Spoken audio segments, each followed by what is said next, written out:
good to be in the studio. I got sawdust in my eyes. Let's retool the shelf. We're working today with a classical piece. I made this in 6th grade, wood shop class. We just got a basic single tier shelf, 2 hooks for coats underneath with these oversized supports. We're going to be taking this piece of crap and turning it into a loose tin shelf. I'm going to start by breaking it apart, telling it it's worthless, and demonstrating that. Getting out all of these machine nails we'll put in with a screw gun. Disgusting. First we're going to try the yank apart test. It's not coming. Next trick in the book, I'm going to try a chisel and a hammer. I'm going to insert that firmly into this wedge here. See if we can drive it in.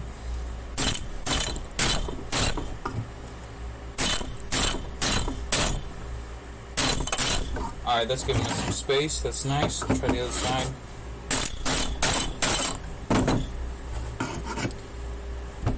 A lot of people don't know this, but the one thing that decides whether a chisel will make an imprint or not is whether you expect it to. So people are always like, no, you shouldn't talk to your chisels, but that's just not true. It's just not true. The chisels can only talk to just as bad as you want to tell them. You need them to do their job. Now you are going to go ahead, if you're doing this, if you're following along at home with your own 7th grade wood shop shelf, take note you are going to be dulling your chisel by continuing to do that. So let's take a break, not get all the way into the nails or staples or whatever they are. We're going to move on to these. Set our chisel firmly into there. Tap this in, get us a little space away from the base. Turn it on the side like this. Same thing.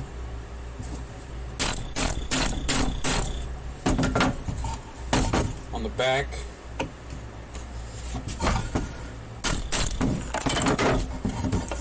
See, you're probably thinking, why don't you strap those to the table, dumbass? Keep it from moving around. But the fact is, then I couldn't twist it around so much. And twisting is half of the strike.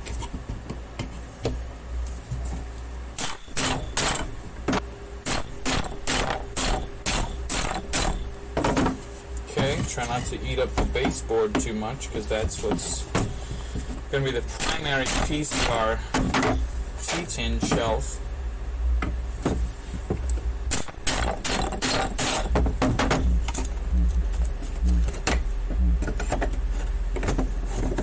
Alright, that's great. That's coming loose there.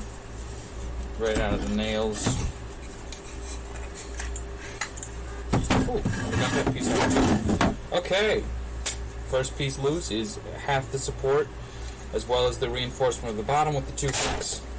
So we get this piece. Look at that piece. We're going to take a triangle with the nails in it, put it right back here into our extras pile. Get the other side off. Oh, that's super easy to wiggle now. Ooh, and the nail broke off inside. That's perfect.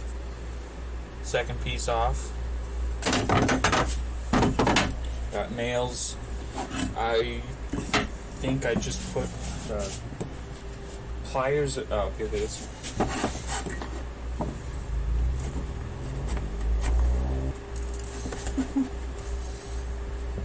Great. Awesome. Always remember to keep grabbing. Remember to keep grabbing the nails as low as you can each time you get another ½ an inch out of the wood. Regrip lower. The only thing you have on this nail is leverage.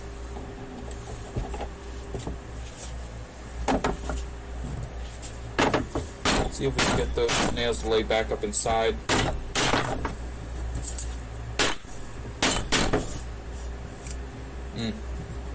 Kind of chewed up the bottom of this a little bit.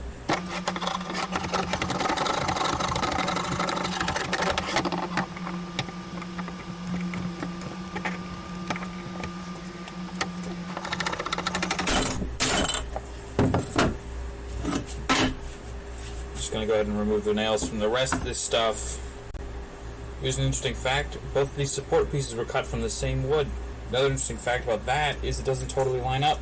If we slide it over to where the grain of the wood matches, we see somebody made a bad cut here. Disgusting. This is what we're left with. We've got the top piece, no nails in it. We've got each of these triangular support pieces. This, setting this aside to use for a later project. This is a great keeper, great save piece extra. It's a scrap. It's good scrap. It's a great scrap. Goes in the scrap bucket. What you might be able to tell from this side view is that we're going to be taking the front part of this off, laying it up against here, cutting these down, a couple little triangles off the edges, and putting those in on the sides. So, prep for some cutting. Okay, reciprocating saw at the ready, going to plug this in, and in order to do that I've got to sacrifice my ventilation. If you want to support the channel and buy a miter saw so that this will take less time and my cuts will be better in the future, go ahead and follow the link in the description for my Patreon. So let's clamp this bad boy down. How are we going to do this? Fuck.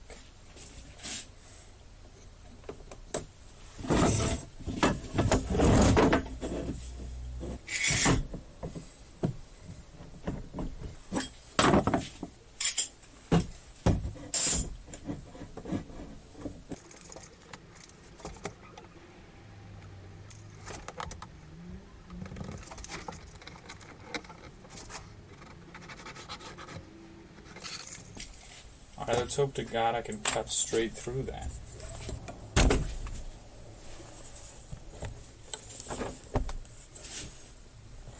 That wasn't as bad as I thought it would be.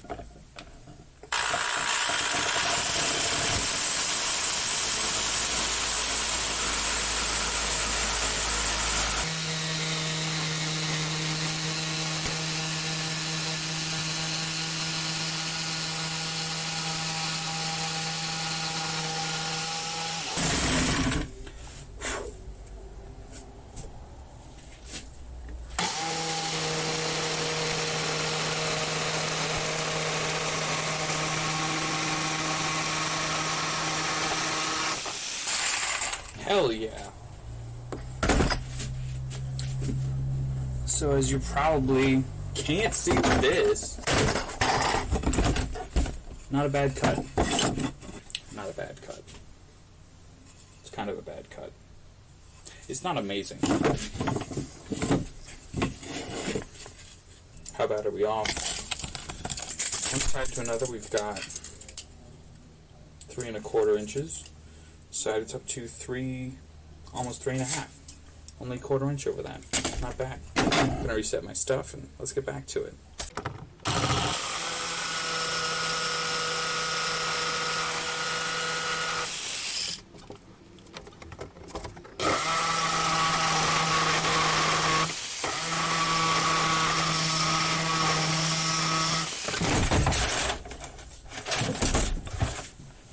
So we're back.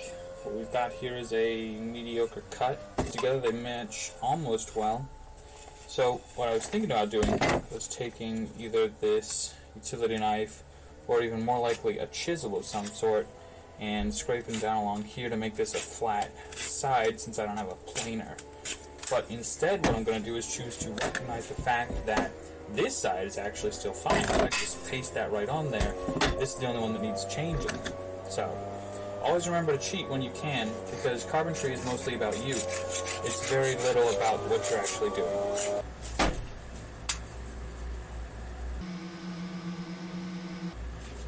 That's nice.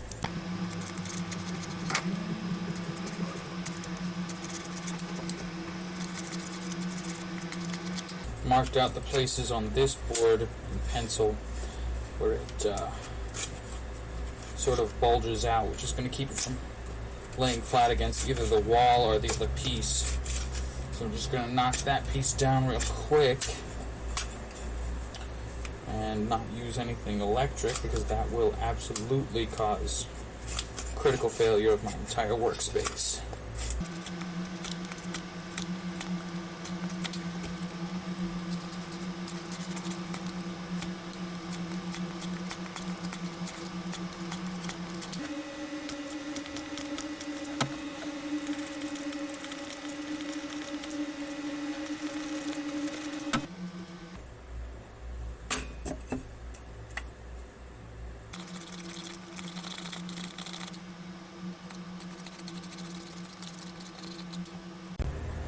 So what we've got is the front piece and the bottom piece. They match up pretty close.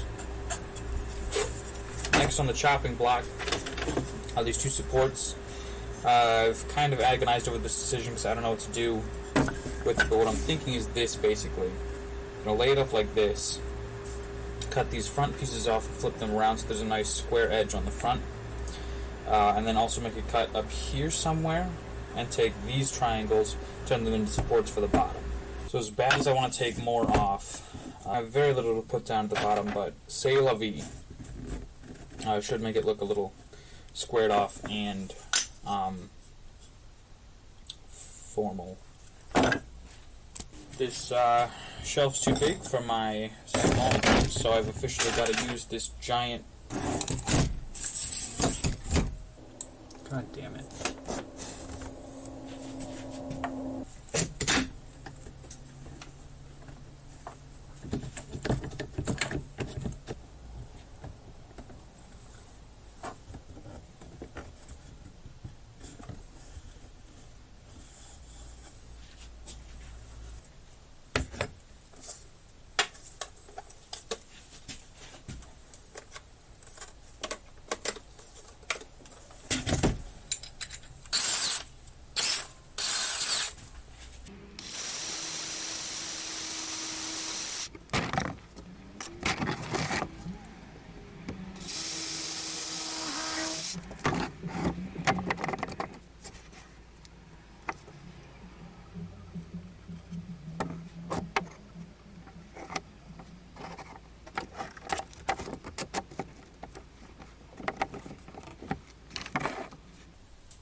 Looks like the sides are still pretty secure. Just give those a tap or two for support emotionally. Oh, yeah, I guess they're not. This one's not totally fixed in place yet. You know, rotationally. Just got the two corners here. Got one corner on this side, two corners.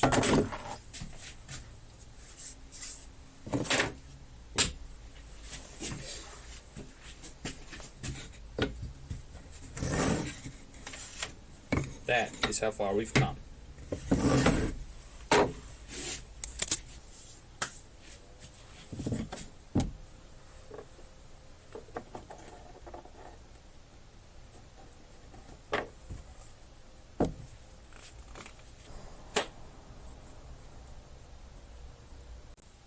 Alright, so I've chewed the front up pretty good just using the reciprocating saw completely against standards. But I think once I smooth this off, it's going to look better than goofy glued on corners. Let's hope. So, check back in after that, I guess.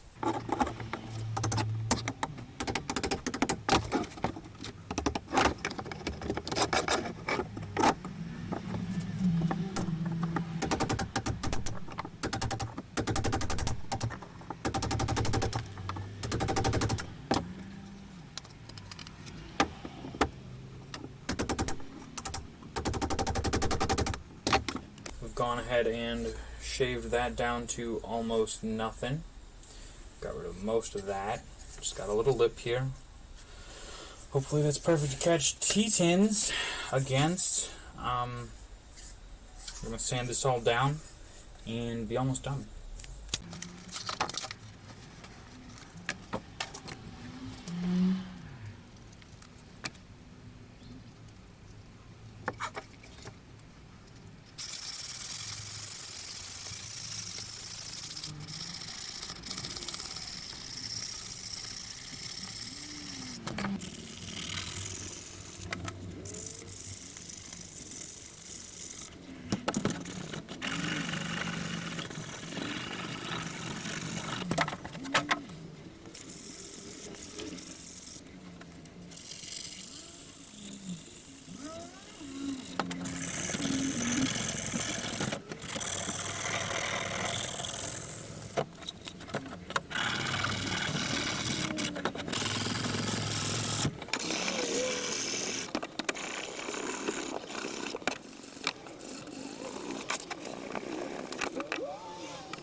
So that's how with only 7 hours of effort you can turn one little shelf into a loose tin shelf and an extra piece of something you're going to have to figure out what else to do with. Here we have our shelf.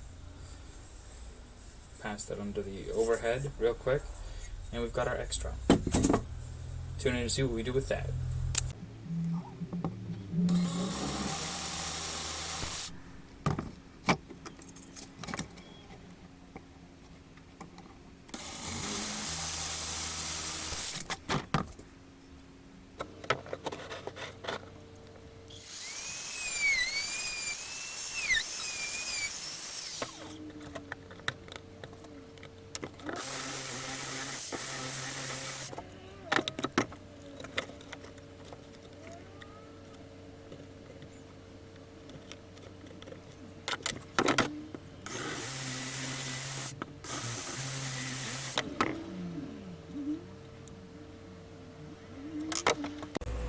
Alright, the only thing left to do now, got the holes in the back for the screws, we've sanded it all up, the only thing left is to take it and stain it. So this is the piece of leather I'm going to be using in lieu of a brush today. I'm going to be going with, can't pick between semi-transparent deck and siding stain or clear satin. Yeah. Let's pop this bad boy open and get them on there. Not with that though. I'm going to use something more reasonable like...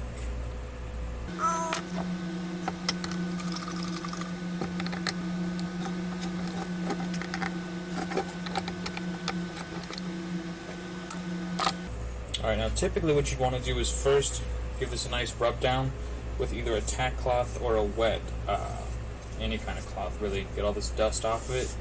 But today I've decided I don't care in the slightest, so we're just gonna get to it. Wait, hold on, I was actually gonna do some designing things on it. Fuck. Got that done. Burnt it up a little bit. Not absolutely sure that I'm happy with all of it, but that's what I did.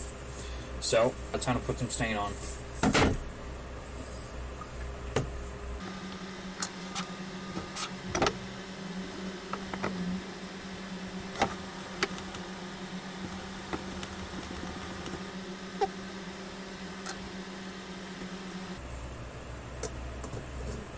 Oh, yuck. Yeah, there's stuff at the bottom. I should have mixed this up first. Damn it.